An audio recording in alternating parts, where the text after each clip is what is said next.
ආයිබෝවන් මහවුන්ගත් චන්ද YouTube නාලිකාවට ඔයාලා හැමදෙනාම පිළිගන්නවා. ඉතින් මේ කුර්තා টොප් එක මහගන්න අපිට ඕනි කරනවා කඩා හැරෙන ෆැබ්‍රික් එකකින් යාර 2කමාරක් ෆැබ්‍රික් ඕනි වෙනවා. ඉතින් බලමු මේක මහගන්නේ කොහොමද කියලා අපි. මම මේ විදියට රෙදි කොටස නවාගෙන තියෙනවා. එතකොට බලවාටි දෙක අපි උඩටයි යටටයි එන විදිහට මේක බෝඩර් රෙද්දක් නිසා නවාගෙන තියෙන්නේ. මේ විදිහට නැම්මේ ඉඳන් හරස් අතට අපි රේඛාවක් ඇඳ ගන්න ඕනි. මේ ඇඳගත්තු රේඛාවේ උරහිස පළල දෙකට බෙදලා මැහුම් වාසි අඟල් භාගයක් එකතු කරලා ලකුණු කරගන්න ඕනේ. මේ ලකුණු කරගත්තු තැන ඉඳන් පහළට අපි අඟලක් ලකුණු කරගෙන මේ පියන විදිහට හැඩ රේඛාවක් ඇඳ ගන්න. දැන් අපි නැම්මේ ඉඳන් පහළට අපි අපේ උරහිස දෙකට බෙදලා ආපු උත්තරේ ලකුණු කරගන්න ඕනේ. ඒ මිම්ම හරහා අපි හරස් අතර රේඛාවක් ඇඳ ගන්නවා. මේ විදිහට රේඛාවක් ඇඳ ගන්න. අපි මේ ඇඳගත්තු රේඛාවේ අපේ පපුව මිම්ම ලකුණු කරන්න ඕනේ.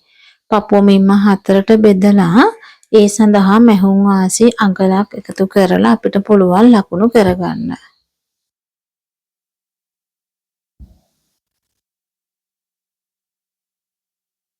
අපි දැන් අර උරහිසින් පහත් කරපු අඟලයි අපේ පපුව රේඛාවයි අතර මේ විදිහට රේඛාවක් ඇඳ ගන්නවා. ඒ ඇඳගත්තු රේඛාව අපි හරි මැදින් බෙදා ගන්න ඕනේ. මේ විදිහට හරි මැදින් බෙදාගෙන එතන ඉඳන් ඇතුල් පැත්තට අඟල් භාගයක් ලකුණු කරන්න. දැන් මේ අඟල් භාග රේඛාව හරහා අපි හැඩ රේඛාවක් ඇඳ ගන්න ඕනේ.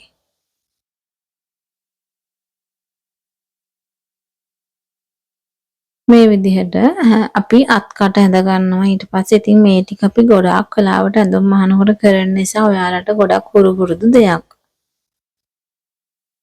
අපිට මේ අත මෙන්න මේ විදිහට මෙතන අඟලක විතර ඉඩක් තියෙන විදිහට යා කරගත්තාම ඇති. දැන් අපි මේ හරස් රේඛාව අපි ඇඳගත්තු හැඩ රේඛාව දිගේ අපේ කර පළල ලකුණු කරගන්න ඕනේ. කර වටේ හතරට බෙදලා අඟල් භාගයක් අඩු කරලා ලකුණු කරගන්න පුළුවන්. ඊට පස්සේ අපිට කර ගැඹුර තමයි ලකුණු කරගන්න තියෙන්නේ. මෙතනදී මම කර ගැඹුර ගන්නවා අඟල් 6මාරක් වගේ පහළට. ඒක ඔයාලට කැමති විදිහට ගන්න පුළුවන්. මම මෙන්න මේ විදිහට කර රවුම ඇඳ ගන්නවා. මෙතනදී අපිට පුළුවන් මේ වගේ කොටු හැඩයක් ඇඳගෙන ඒක ඇතුලේ කර නිර්මාණය කරගන්න.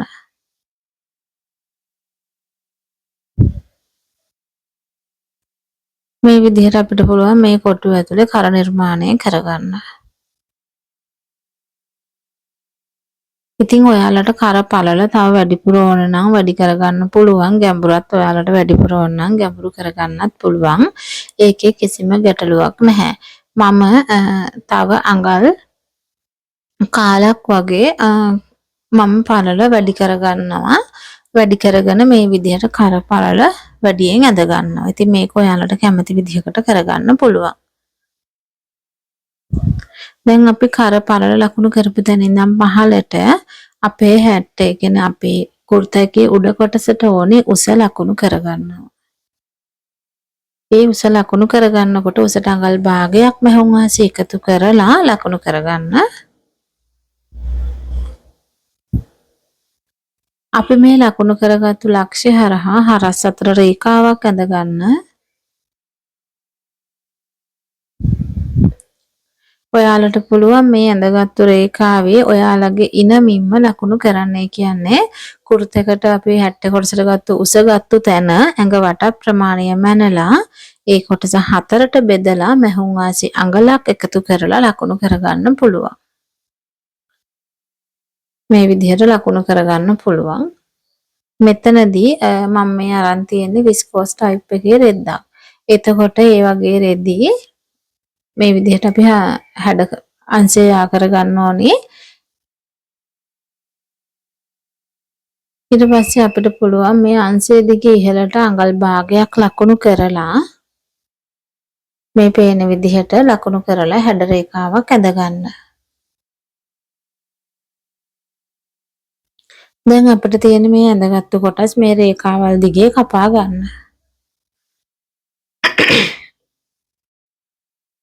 ඉතින් මේ විදිහට තමයි අපිට කපා ගත්තාම අපේ ඉස්සරහා පළුවේ 60 කොටස හම්බ වුණේ.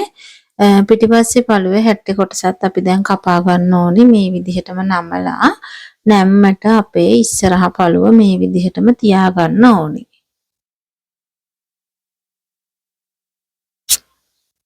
මේ තියාගෙන ඔයාලට අත්කට කොනෙන් උරහිස ඉහළට අඟලක් ලකුණු කරලා කර පළල ගාවිනුත් ඉහළට අඟලක් ලකුණු කරලා අපිට උරහිස රේඛාව ඇඳ ගන්න පුළුවන්.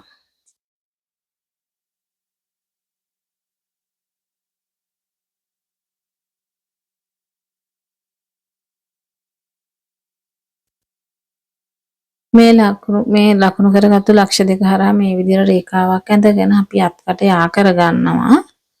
අපිට පුළුවන් කරත් මේ විදිහට ලකුණු කරගන්න.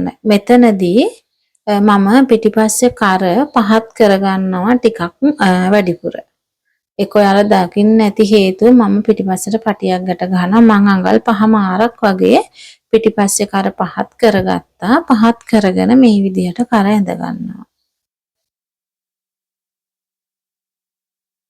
ඉතින් ඊට පස්සේ අපි මේ රේඛාවල් දිගේම කපා ගන්නවා ඉස්සරහා පළුව විදිහටම පිටිපස්සේ කර විතරයි වෙනස් වෙන්නේ. මං ඔයාලට ඉස්සෙල්ලා කියලා නතර කරපු දෙන ගත්තොත් විස්කෝස් රෙද්ද වගේ රෙද්දක් තමයි මේ මම අරගෙන තියෙන්නේ. ඉතින් මේ රෙදි ගන්නකොට වැඩිපුර මැහුම් වාසිය තියලා කපන්න හේතුව දැන් අපි අඟලක් නා අඟල එකමාරක් විතර තිබ්බට කමන්නේ ටිකක් විස්කෝස් වගේ රෙදි සේදුවාම ඇකිලෙනවා දෙපැත්තෙන්.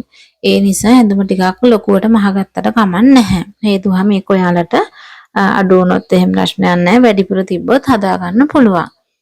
ඊට පස්සේ මම මේ අත් කොටස් තමයි කපා ගන්න හදන්නේ. රෙදි කොටසක් අරගෙන දෙකට නවලා නැවතත් දෙකට නමලා ඉහළින් රේඛාවක් ඇඳ ගන්නවා.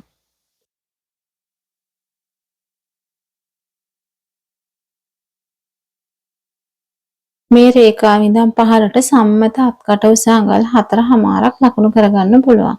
මේක ගොඩක් වෙලාවට ලොක් කෙනෙකුට 4මාරක් හොඳටම ප්‍රමාණවත්. මේ වගේ රේඛාවක් ඇඳගන්නේ 4මාර ලක්ෂයෙන්. ඊට පස්සේ අපිට පුළුවන් අපේ උරහිස දෙකට බෙදලා ආපු උත්තරය මේ විදිහට ලකුණු කරගන්නේ රේඛාවේ. ඊට පස්සේ මේ විදිහට ඒ ලක්ෂය අපේ නැම්ම මුලයි යා කරලා හැඩ රේඛාවක් ඇඳ ගන්න ඕනේ. මේ හැඩ රේඛාව කොටස් 4කට බෙදා ගන්න. මේ විදිහට කොටස් දෙකට බෙදලා ලකුණු කරගෙන නැවතත් අර කොටස් දෙකට බෙදාගෙන අපිට පුළුවන් ලකුණු කරගන්න.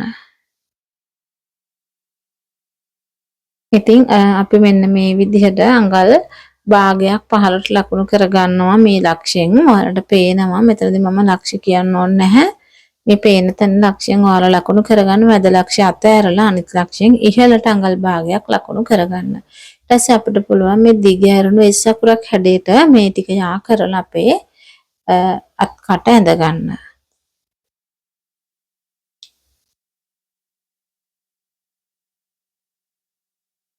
මෙතන ඉඳන් පහළට අත උස ලකුණු කරගන්න ඕනි. මට අත උස අඟල් 18ක් වගේ ඕනි. මම ඒ නිසා අඟල් 17ක් වගේ තමයි ගන්නෙ. උස අඟල් 16 මැහුම් වාසිය අඟලකුයි. ඉතින් ඒ වුණාට මම මෙතන ලකුණු කරන්නේ අඟල් 12ක් වගේ ප්‍රමාණයක්. හේතුව මම මේකට බෝඩරයක් වෙනම අල්ලගන්න නිසා. ඔයාලට ඕන නම් කෙලින්ම අත දිග ගන්න පුළුවන්. ඉතින් මෙතන අපි අත පටේ ලකුණු කරගන්නවා මේ විදිහට. හරිම පහසුයි. අපි අර උඩ ලකුණු කරගත්තු මිම්මම ලකුණු කරලා එතන ඉඳන් ඇතුළට අඟලක වගේ ප්‍රමාණයක් ලකුණු කරගන්න. ලකුණු කරලා අපේ මේ ලක්ෂ දෙක යා කරලා අතේ අංශය ඇඳ ගන්න පුළුවන්. ඉතින් අපිට මේ රේඛාව වලින් කපා ගන්න තියෙන්නේ. ඊට පස්සේ මම මේ බෝඩර් කොටසක් ගන්නවකොට ඉතුරු ටිකට අතේ දිගට මේ තියෙන්නේ බෝඩර් කොටස් මේ විදිහට මම කපාගෙන තියෙනවා.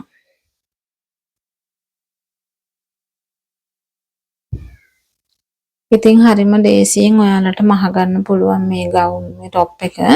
චුට්ටක් ප්‍රමාද වුණා. ඉතින් ගේන්න වීඩියෝ එකක් ඒකට ඉතින් පොඩි හේතු කීපයක් තිබ්බා. ඉතින් මේ විදිහට ඔයාලට බෝඩර් එක ඇල්ලුවාම හරිම ලස්සනයි අතට. ඉතින් මේ තියෙන්නේ අපේ අත් කොටස්. ඊට පස්සේ මේ තියෙන්නේ සියලුම කපාගත් ඇඳුමේ කොටස් ටික. ඉතින් බලමු අපි එකින් එක මොනවද තියෙන කොටස් ටික කියලා. මේ තියෙන්නේ අපේ පිටිපස්ස පළුවයි ඒකේ පේසින් කොටසයි. මේ තියෙන ඉස්සරහා පළුව සහ ඒකේ පේසින් කොටස. ඔයාලා පේසින් කපා ගන්න දන්නවා මගේ වීඩියෝස් වල තියෙනවා දාලා. ඉතින් මේ තියෙන්නේ අපේ අත් කොටස්.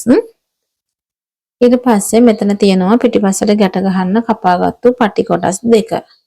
ඉතින් මේක සාමාන්‍ය අඟල් 1.5ක් 1.5ක් පළල අරගෙන ඔයාලට කැමති ප්‍රමාණයකට මේකේ දිග ගන්න පුළුවන්. මම ඉතින් අඟල් 27ක් 28ක් වගේ දිග අරගෙන තියෙනවා. ඒ වගේම මෙතන මේ වගේ කොටුට කෑලි දෙකක් මම කපාගෙන තියෙනවා. ඒක අඟල් 4.5 වගේ පළල දිග උස මහා පළල හිටන විදිහට තමයි සමචතුරස්‍රයක් විදිහට කපාගෙන තියෙන්නේ. මේ තියෙන්නේ අපේ টොප් එකේ උඩ කොටස් ටික. දැන් අපි බලමු පහළ කොටස් ටික කොහොමද කියලා. මේ টොප් එක අපිට ඉනක් එනවනේ මේ කුර්තයකට. ඒ නිසා මේ යට කොටස්. මෙතනදී අපි টොප් එකේ උසෙන් හැට්ටේ කොටසට අරගත්තු උස තියෙනවනේ අපේ හැට්ටේ කොටස එක එක්කෙනාගේ 14 ඔය වගේ වෙන්න පුළුවන්. ඉතිරි කොටස් ටික අපිට টොප් එක ඕනේ උස මම සාමාන්‍යයෙන් අරන් තියෙන උසේ හැටියට හැට්ටේ කොටසට අයින් කරාම ඉතුරු කොටස් ටික ඉතුරු උස තමයි අපි සාය සඳහා ගන්නෙ. එතකොට මම ඒ වගේ උස කොටසක් අරන් තියෙනවා. පළල අඟල් 36ක් වෙන්න 30ක් 36ක් අතර අපිට ගන්න පුළුවන්. ඉතින් ඒ වගේ අරන් තියෙනවා මම ඉස්සරහට බෝඩරේ එන විදිහට කපාගෙන තියෙනවා. පිටිපස්සට බෝඩර් එක නැති විදිහට තමයි කපාගෙන තියෙන්නේ. ඉතින් ඔයාලට ඕනේ නම් තව රෙදි ප්‍රමාණය පොඩ්ඩක් වැඩිපුර අරගෙන පිටිපස්සටත් බෝඩර් එකක් එන විදිහට ගන්න පුළුවන්. ඉතින් මේ කොටස් ටික එකතු කරගෙන අපි මහ ගමු.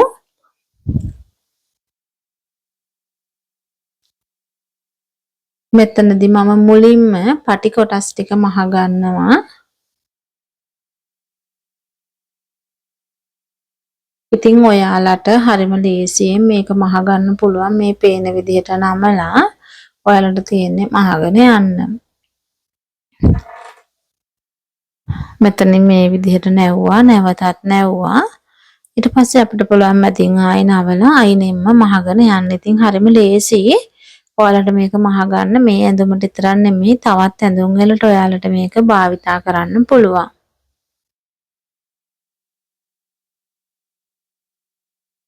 ඒ වගේම තමයි ඔයාලට මේ වීඩියෝ එක හොඳයි කියලා හිතෙනවා නම් ලයික් එකක් දාලා ෂෙයා කරන්න තවත් කෙනෙකුට මේකෙන් දැනුම ලබා ගන්න. ඒ වගේම අලුතෙන් මගේ වීඩියෝස් බලන එක්කෙනෙක් නම් මගේ channel එක subscribe කරලා channel එකත් එක්ක එකතු වෙන්න. ඉතින් මේ විදිහට මම පටි කොටස් මහ ගන්නවා දෙකම. මට දිග වැඩි කියලා හිතුන නිසා මම කොටසක් කපලා අයින් කරේ. ඒක ගැන මුකුත් හිතන්න එපා ඔයාලා. මේ වගේ පටි කොටස් දෙකම මහගෙන මෙතන මේ අඟල් 4.5 දිග පළල තියෙන කොටස මම ත්‍රිකෝණව නවා ගන්නවා. නවලා නැවතත් අපිට පුළුවන් ත්‍රිකෝණව නවා ගන්න. දැන් ඊට පස්සේ අපි මේ පටි ඒ විදිහට නවා ගන්න පුළුවන්. එහෙම නැත්නම් මේ විදිහට අපිට පුළුවන් නවා ගන්නවලට පේනවනේ ත්‍රිකෝණව නවලා ඊට පස්සේ ඒක මැද්දෙන් පටි කොටස තියා ගන්න පුළුවන්. මම නමුත් එච්චර ලොකු බෝ එකක් ඕනේ නැති නිසා ත්‍රිකෝණව නවලා නැවතත් ත්‍රිකෝණව නවලා දඩ වලට පේනවන්න මෙහෙම ත්‍රිකෝණව නැවුවා. නැවතත් ආයෙත් ත්‍රිකෝණව නැවුවා. නවලා මේ පේන විදිහට පටි කොටස රිංගවලා ආපහු ඒක දෙකට නවා ගන්නවා. නවලා මෙතනින් මහ ගන්නවා. ඒ මහ ගන්නකොට අපි අර රිංග පටිය අනිවාර්යෙන්ම අහු වෙන්න ඕනි. ඊට පස්සේ වැඩි ටික ඔයාලට පුළුවන් කපලා අයින් කරගන්න.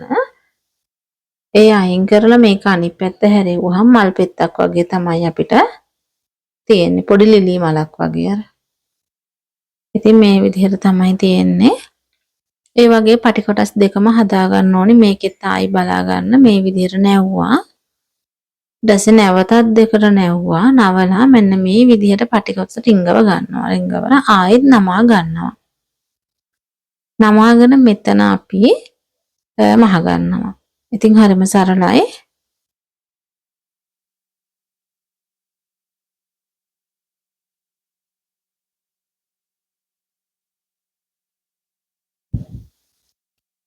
ඉතින් ඔයාලා දැකලා තියෙනවා ගොඩක් මේවා සාරි බ්ලවුස් වල පිටිපස්සට ගැට ගන්නකොට අපිට දාලා තියෙන ඒ වගේම ලෙහෙංග වල ඉනට දාන පටියටත් දානවා මේ වගේ. ඉතින් මේ විදිහට තමයි අපිට තියෙන්නේ ඒක.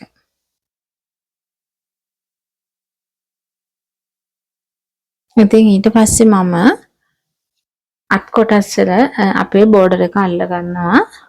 මේ විදිහට තියාගෙන ඉතින් බෝඩර් එක මම මහ ගන්නවා. මෙතනදී ඔයාලට ඕලොක් එකක් තියෙන කෙනෙක් නම් ඕලොක් මැෂින් එක පාවිච්චි කරන්න.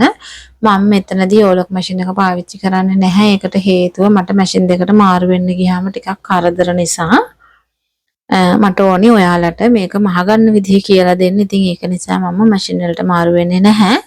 ඔයාලා ඕලොක් මැෂින් තියන අය ඕලොක් කරලා මහ ගන්න. ඊට පස්සේ අපි මෙන්න මේ විදිහට අපි මහගත්තු මැස්ම අපේ බෝඩරේ පැත්තට හිටින්න තියාගෙන බෝඩර් එක උඩින් අවුට්ලයින් එකක් මහ ගන්නවා. එතකොට හරි ලස්සන නිමාවක් තියෙනවා අපි මහ ගන්න ඇඳුමට.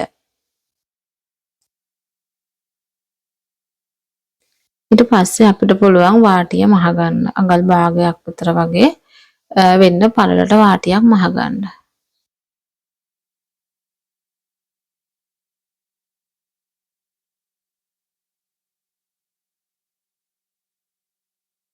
මේ තියෙන්නේ සම්පූර්ණ මම අතට බෝඩරේ අල්ලලා වාටිය මහ ගත්තට පස්සේ ඉතින් මේ විදිහට ඔයාලට අත් කොටස් දෙකම මහ ගන්න පුළුවන්. මම මේ මහගෙන තියෙනවා.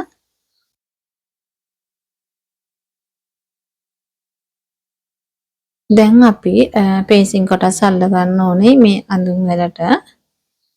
මෙතනදී මම ඉස්සරහා පළුවට තමයි මේ පේසින් කොටස් අල්ලගන්නේ. ඔයාලට පුළුවන් ඕලොක් කරලා ගන්න පේසි මේ අග මම ඒමම අල්ලනවා.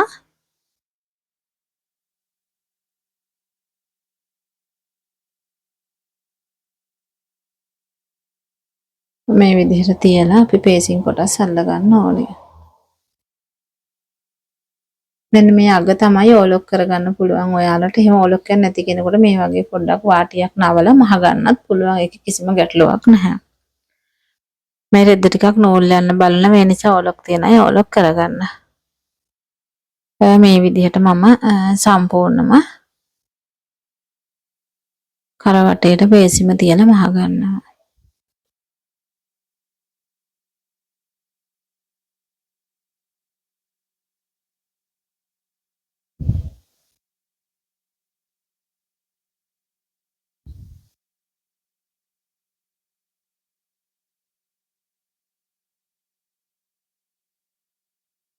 මේ විදිහට මහගෙන අපි කට් මාක් දාගන්නවා. සාමාන්‍ය අඟලක වගේ පරතරයක් තියෙන්න අපි කරවටේටම කට් මාක් දාගන්න ඕනේ.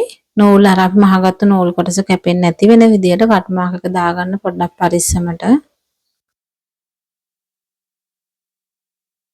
අපි දැන් පේසිමටත් අවුට්ලයින් එකක් මහ ගන්නවා. මේ වගේම අපි මහගත්තු මැස්ම කොටස පේසිම පැත්තට තියෙන විදිහට පේසිම හරවලා පේසිම පැත්තෙන් අපි අවුට්ලයින් කරගන්නවා.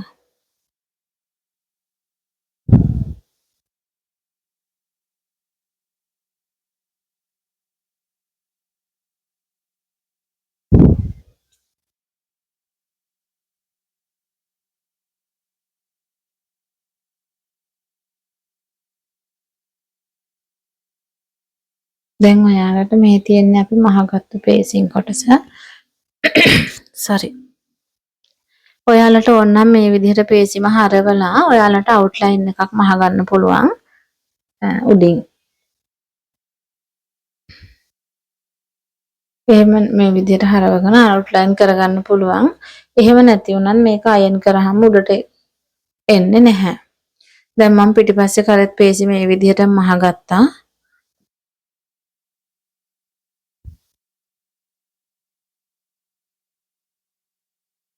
මම තියෙන මේ විදිහටම පිටිපස්සේ කරත් පේසිම මහ ගත්තට පස්සේ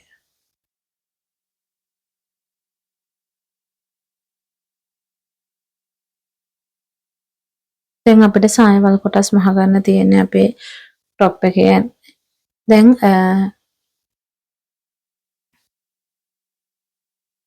අපි නූල් ඒ කියන්නේ අපේ නූල අපි දුර දාලා මේ විදිහට දුර දාලා අපි පොට් එකේ වාසිය හිටින විදිහට නූලක් ඇද ගන්නවා. හරිද? ඊට පස්සේ මේ එක නූලයිනේ. ඊට පස්සේ ඒකට සමාන්තරව අපි තව නූලක් ඒ විදිහටම තියලා මහ ගන්නවා. ඉතින් මේක මම මීට ඉස්සෙල්ලත් වීඩියෝ කීපයක දාලා තියෙනවා. ඉතින් මේ කලාතුරකින් ආයේ මට හිතුණා මේක පෙන්වන්න ඔයාලට. අලුතෙන් එකතු වෙන කෙනෙකුට නම් ගොඩාක් ආපස්සට යන්න වෙන නිසා වීඩියෝස් හොයාගන්න. ඉතින් මේ විදිහට ඔයාලට පුළුවන් මහ ගන්න.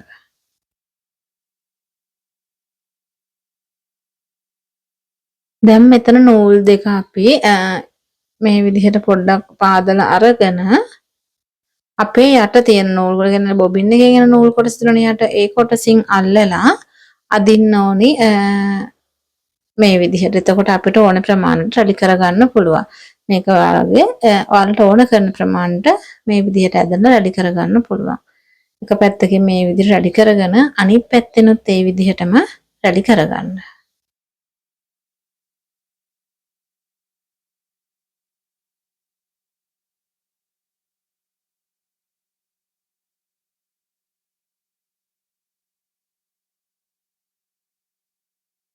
මේ විදිහට තමයි තියෙන්නේ රෙඩි කරගත්තාම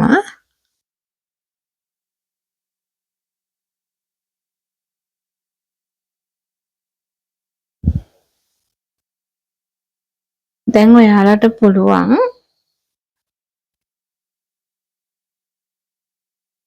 අපේ සාය කොටස අපේ කුර්තකේ 60 කොටසට තියලා මහ ගන්න.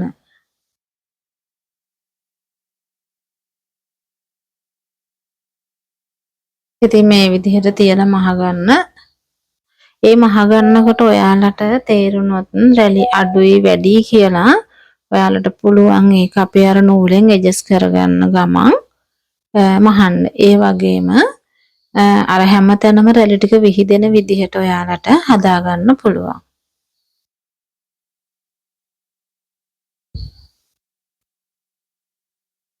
එක තැනකට පොකුරට රැලි ටික ගන්න එපා. ලස්සනට දෙපැත්තට රැලි ටික විහිදවලා මහ ගන්න.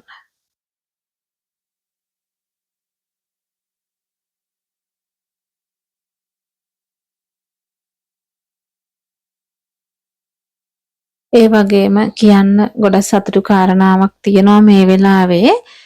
ගොඩක් අය මගේ වීඩියෝස් බලලා තමන් ඇඳුම් මහගෙන තියෙනවා. ඒ විතරක් නෙමේ වැදගත්ම කාරණාව පුංචියට හරි ඒගොල්ලන්ගේ ආර්ථිකය ශක්තිමත් කරගන්න බිස්නස් එකක් විදිහට පුංචි ව්‍යාපාරයක් පටන් අරගෙන ඉන්න කීප දෙනෙක්ම මට පෞද්ගලිකව WhatsApp එකට මැසේජ් දාලා තිබ්බා. ඉතින් ඇත්තටම මට ඒ ගැන හරිම සතුටුයි. ඒ වගේම එයාලා ඒ ගැන මට දැනුම් දීලා මැසේජ් එකක් හරි දැම්ම එකත් මට හරිම සතුටක්. ඒගොල්ලන්ට ස්තුතියි ඒ වෙනුවෙන්.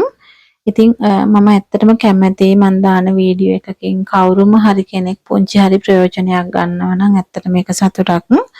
ඉතින් මම කියනවා බලන අයට ඔයාලටත් පුළුවන් මේ විදිහට වීඩියෝ බලලා කිසිම දෙයක් දන්නේ නැති කෙනෙක් නම් පොඩි හරි දැනුමක් තියෙන කෙනෙක් වුණත් මේ විදිහට මේ බලලා තමන්ගේ කියලා දෙයක් කරගන්න පුළුවන්. ඉතින් දැන් මම මේ අර නූලක් ඇදලා ගත්තානේ. ඒ නූල ඇදලා අයින් කරනවා මහල ඉවර වෙලා. නැත්තම් ඒක එල්ලි තියෙන නිසා මේ විදිහට අයින් කරගත්තා. ඉතින් ඔයාලට පුළුවන් මේ විදිහට ඉස්සරහා පළුවයි පිටිපස්ස පළුවයි දෙකටම සාය කොටස අල්ලගෙන ඕලොක් කරගන්න පුළුවන්.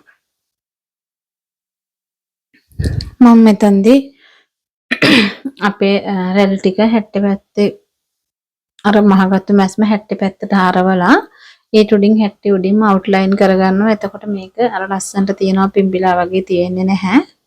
ඔයාලට පේන්නේ නැති මම ඇඳගෙන ඉන්නකොටත් මෙහෙම අර පිම්බිලා වගේ තිබ්බේ නැහැ. මෙතන මෝට්ටු කරා කියලා අපිට සායක් උතන්ට.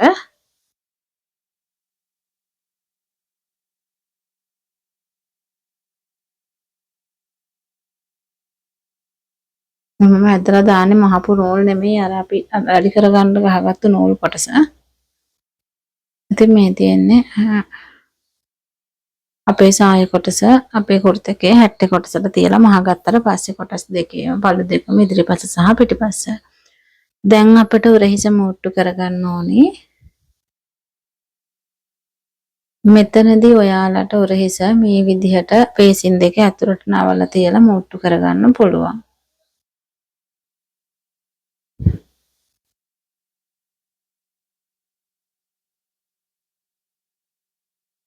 මම එක එක විදිහට මීට ඉස්සෙල්ලා වෙනත් විදිහකටත් කියලා දුන්නා මෙතන මූට්ටු කරගන්න. අද මම මේ විදිහට තියලා මූට්ටු කරගන්නවා.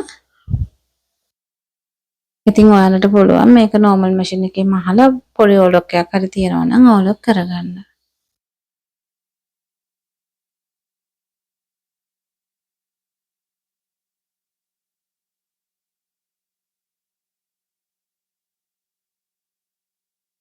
දැන් මේ විදිහට උරහිස් දෙක මහගෙන අපිට තියෙන්නේ අපේ ඇඳුමට අත් කොටස් මහගන්න. එතෙන්දී මම මේ විදිහට අතේ හරි මැදින් කට් මාක් එකක් දාගන්නවා පුංචියට.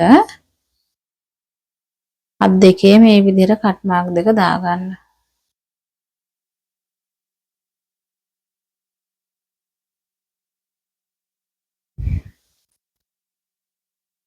ඊට පස්සේ අපි අපේ අත් කොටස් අරගෙන අත් කොටස් වෙලත්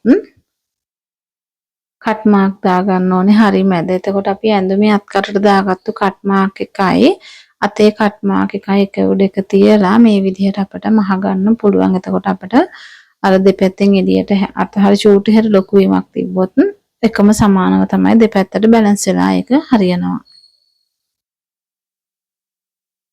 මේ මහගෙන එනකොට කට් මාක් එකට කට් මාක් එක එකතු වෙන්න ඕනි.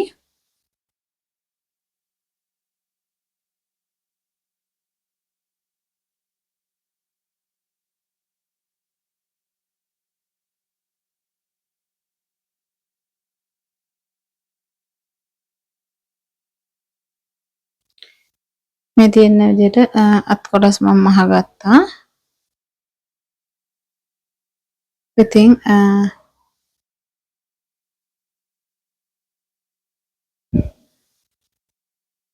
දැන් අපිට පුළුවන් අත් කොටස් දෙක මේ විදිහට මහගෙන අංශය මහගන්න.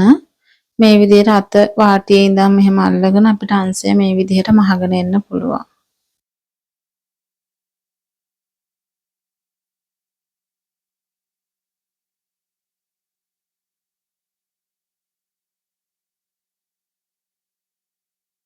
මෙතෙන්දී අංශය මහගන්නකොට අපි සම්පූර්ණයෙන්ම මහගන්නේ අපේ අර කුර්තකේ ඕපන් එකක් එනවනේ ඒ ඕපන් එක තියාගන්න ඕනි. මම මේ විදිහට ඉනෙන් පල්ලෙහාට මහගන්නවා කොටසක්. මේක ඔයාලට ඕන ප්‍රමාණයට ඕපන් එක තියාගන්න පුළුවන්. මම ඉනේ ඉඳන් පහළට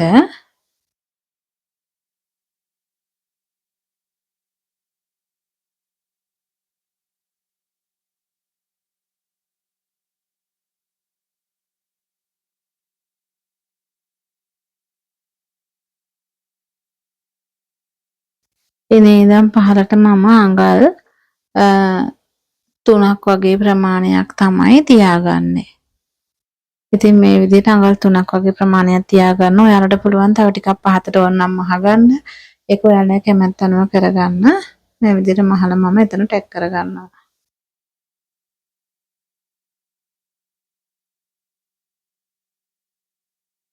අනිත් පැත්තත් ඒ විදිහටම මහලා ඒ ප්‍රමාණයෙන්ම අපි ඕපන් එක නතර කරගන්න ඕනේ. නැත්නම් එක පැත්තක් උසයි එක පැත්තක් කොටයි වෙන්න බෑ.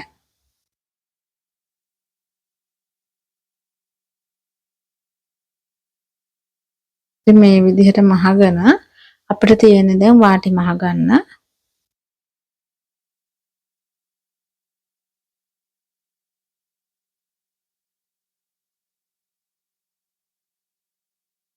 මේ විදිහට අපි වාටිය මහගන්නවා.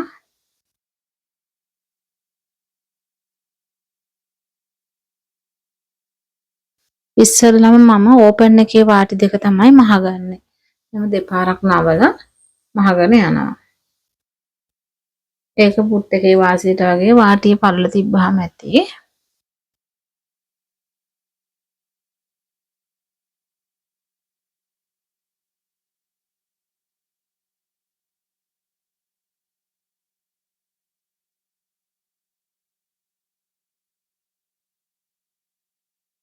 මෙතන අපි අර ඕපන් එක ගාවට නිකන් මහගත්ත මෙතන මහනකොට මේ විදිහට මහගෙන ඇවිල්ලා මෙතන නීල් එක පාත් කරන අපි පුට්ටේක උස්සලා මෙහෙම හරව ගන්න ඕනි.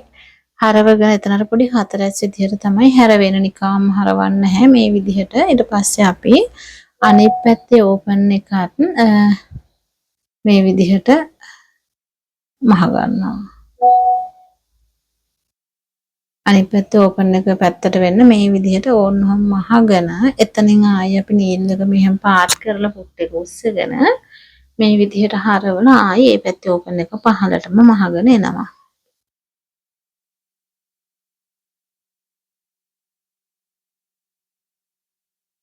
ඉතින් මේ විදිහට අපිට පුළුවන් දෙපැත්තම මහ ගන්න.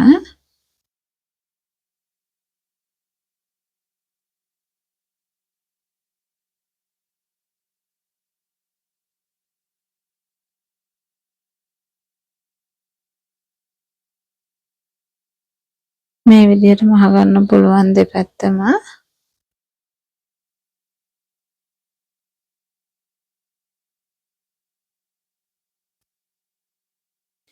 අපිට දැන් තියෙන්නේ කුර්තකේ වාටිය මහ ගන්න.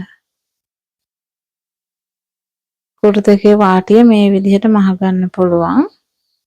ඒකත් ගොඩාක් මහතට නෙමෙයි සාමාන්‍යම ගානට මහ ගන්න. ඉස්සරහා පළුවේ පිටිපස්සේ පළුවේ දෙකෙන් මේ විදිහට මහ ගන්න. ඉතින් මෙතන අපි මේ තියෙන අපි සම්පූර්ණ මහගත්තු අපේ කුර්ත එක. ඉතින් අපිට දැන් තියෙන්නේ පටි දෙක මේ විදිහට අපේ උරහිසට තියලා අපේ උරහිස කරට තියලා මහ ගන්න මේ විදිහට. ඉතින් මගේ වීඩියෝත් එක්ක නිතරම ඔයාලා රැඳිලා ඉන්නවා. ඉතින් ඒ වෙනුවෙන් ඔයාලට බොහොම ස්තුතියි. ඔයාලට පුළුවන් පිටිපස්සේ පළුවේ උරහිසේ ඉඳන් අඟලක් විතර පහතින් මේ පටි දෙක තියලා මහ ගන්න. මෙතන මහ ගන්න කියන්නේ හොඳට ටැග් කරගන්න හයියට හිටින්න ඕනේ. ඒක නිසා හොඳට ටැග් කරගන්න. ඉතින් තවත් ලස්සන නත්තලට අඳින්න පුළුවන් ලස්සන ගවුමක් අරගෙන එන්නම් මම ඔයාලට නැවත වීඩියෝ එකකින්. ඉතින් මේ වෙනකම් මගේ වීඩියෝ එකත් එක්ක රැඳිලා හිටපු ඔයාලා හැමෝටම ස්තුතියි.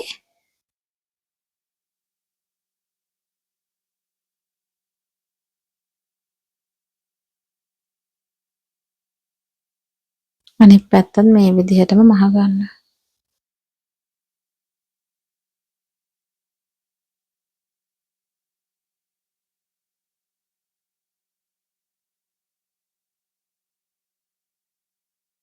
මේ විදිහට අපි සම්පූර්ණයෙන්ම මහගෙන තියෙනවා. මෙතනදි මේ අපේ පේසිම අයන් කරගත්තාම ලස්සනට හිටිනවා. ඉතින් පටියත් මේ විදිහට අපිට ගැට ගහ ගන්න පුළුවන්. කිසිම ගැටලුවක් නැහැ. හරිම ලස්සනට තියෙනවා එතකොට. ඉතින් මේ තියෙන්නේ සම්පූර්ණයෙන්ම මහගත්තු අපේ කුර්තා එක.